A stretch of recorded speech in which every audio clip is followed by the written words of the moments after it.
بے نام کی نیکسٹ ایپیسوڈ میں آپ دیکھیں گے کہ حیدر اور اس کی والدہ لائبہ کے گھر آتے ہیں۔ حیدر کی والدہ حیدر اور لائبہ کی شادی کی ڈیٹ فکس کرنے کی بات کرتی ہیں تو حیدر کہتا ہے کہ امی میں ابھی شادی نہیں کرنا چاہتا۔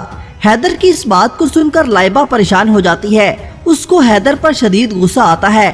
حیدر اور اس کی والدہ وہاں سے چلے جاتے ہیں۔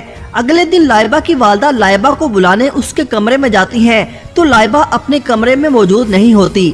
لائبہ کی والدہ بہت پریشان ہو جاتی ہیں، وہ تیمور صاحب کے پاس آتی ہیں۔ لائبہ کی والدہ کو گھبرایا ہوا دیکھ کر تیمور صاحب پوچھتے ہیں کہ کیا ہوا ہے، جس پر لائبہ کی والدہ روتے ہوئے بتاتی ہے کہ لائبہ اپنے کمرے میں نہیں ہے۔ اس پر تیمور صاحب کہتے ہیں کہ کیا مطلب اپنے کمرے میں نہیں ہے۔ کچھ دیر بعد لائبہ خود ہی اپنے گھر واپس آ جاتی ہے۔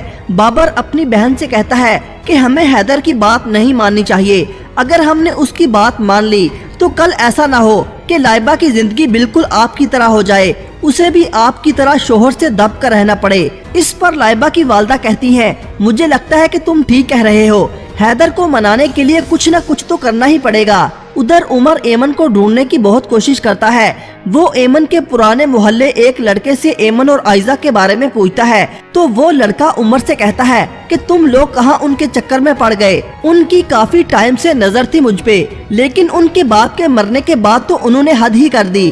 یہ سن کر عمر کو غصہ آتا ہے، وہ اس لڑکے کا گریبان پکڑ کر غصے میں کہتا ہے کہ اپنی بکواس بند کرو، وہ دونوں ایسی نہیں ہیں۔ جس کے بعد آپ دیکھیں گے کہ لائبہ غصے میں حیدر کے گھر جاتی ہے اور اس سے کہتی ہے کہ تم مجھ سے کل شادی کرو گے یا نہیں۔ اس پر حیدر کہتا ہے کہ یہ ہماری زندگی کا بہت اہم فیصلہ ہے، ہم سوچ سمجھ کر فیصلہ کریں گے۔